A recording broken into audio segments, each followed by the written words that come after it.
მკაცრი შეზღუდვები ქალთა ციხეში. ლაშა ბუღაძე პირველი ქართველი ავტორია, რომლის წიგნის შეგზავნის უფლებაც ციხეში აქტივისტებს არ მისცეს.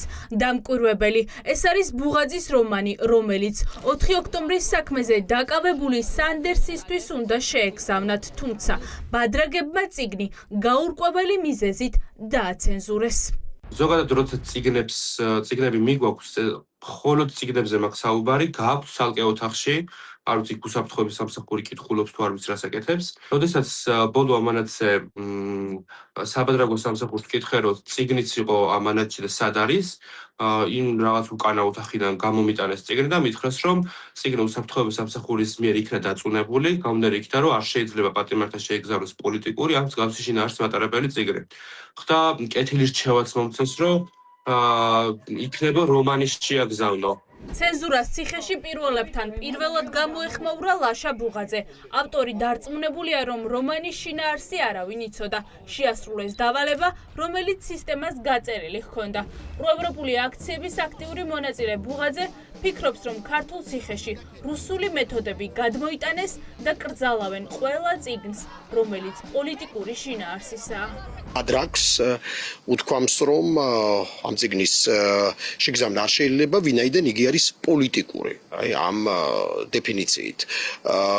ჩემთვის იყო საინტერესო უპირველეს ეს შეკითხვა გაჩნდა, რომ ეს უშუალოდ ბადრაგის გადაწყვეტილება იყო, რომ ასეთი განსაზღვრება მიეცა მხატვრული ტექსტისათვის თუ ზოგადად არსებობს რაიმე ტიპის სია აკრძალული ან ავტორების ან აკრძალული წიგნების ან და საერთოდ ვინ განსაზღვრა და ვინ მიაჭინიჭა აი ამ ტიპის ასე ვთქვათ ეპითეტი ტექსტს პოლიტიკურია თუ არაპოლიტიკურია ეს საერთოდ რას ნიშნავს ან და უკაცრავად პოლიტიკურიც რომ იყოს შინაარსი რატომ არ უნდა წაიკითხოს ეს მოქალაქემ გნებავთ ამ შემთხვევაში პატიმარმა თუ ნებისმიერმა ბადრაგი არ ამგონია რომ იქ დამჯდარი იყო და ჩაიკითხა ეს წიგნი ახლა ეჭვმება რომ ანოტაციად ჩაიკითხა ანუ ეს არის ტენდენცია რომელიც გულისხმობს უკვე ზოგადად ივანიშვილის რეჟიმის ტენდენციას რაღაცები ისევ და ისევ უკვე ამ ფორმით აკრძალოს ანუ ამ შემთხვევაში შეგვიძლია ვთქვათ რომ ხატრული ტექსტის აკრძალვის პირველი გაცხადებული მნიშვნელოვანი შემთხვევა და მაგალითი გვხვდება თანამედროვე საქართველოს ისტორიაში. ძალიან საშიში პრეცედენტია, ამის ნორმალიზება არავითარ შემთხვევაში არ შეიძლება, ამას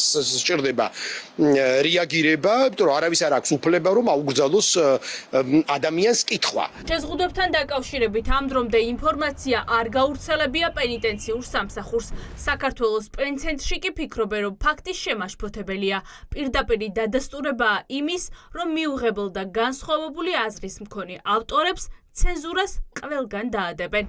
ძალიან საგანგაშო ამბავია, ჩვენ საერთაშორისო თანამეგობრობას ვაცნობთ უკვე ეს ყველაფერი და კიდევ ერთი მინიშნება, როგორ ეშინიათ სინამდვილეში წერლების, როგორ ეშინიათ თავისუფალი სიტყვის, ეს შემთხვევაც უნდა იყოს ჩვენი ხალხისთვის კიდევ ერთი მორიგი გამოსაფხიზლებელი სიგნალი. ეს არის უმძიმესი შემთხვევა, რომელსაც აუცილებლად ჭირდება შეფასება, ლაპარაკი და მართლა განგაშის ატეხვა.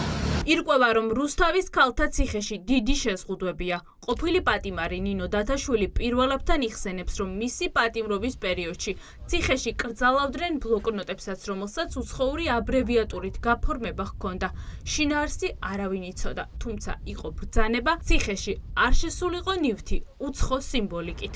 დიდი ძალისხმევის შედეგად ხდებოდა რვეულების შემოგზავნა ბლოკნოტი წარწერის გამო დაიბლოკა ინგლისურენოვანი წარწერა იყო ერთ-ერთი ქალთა ორგანიზაციის არაფერი არ ეწერა უბრალოდ ორგანიზაციის სახელი ეწერა ინგლისურად და ჩვენო არ ვიცით რა წერიაო იყო ასეთი ფაქტები რომ წიგნები აკრძალული იყო გარკვეული მაგალითად ლევან ბერძენიშვილის წიგნზე შევიტყვე ნუ ეხლა ლაშა ბუღაძის წიგნზე გახდა ცნობილი იყო ასევე ომი არ უნახსენებული იყო ცეცხლი ანუ დახატული სიმბოლიკაც არ უნდა ყოფილიყო თქვა ცეცხლი იარაღი ასე შემდეგ მე მგონია რომ წიგნის აკრძალვა და მინაწერის აკრძალვა არის სიტყვის თავისუფლების აკრძალვა. რას უკავშირდება ახალი შეზღუდვების საპატიმრო დაწესებულებაში?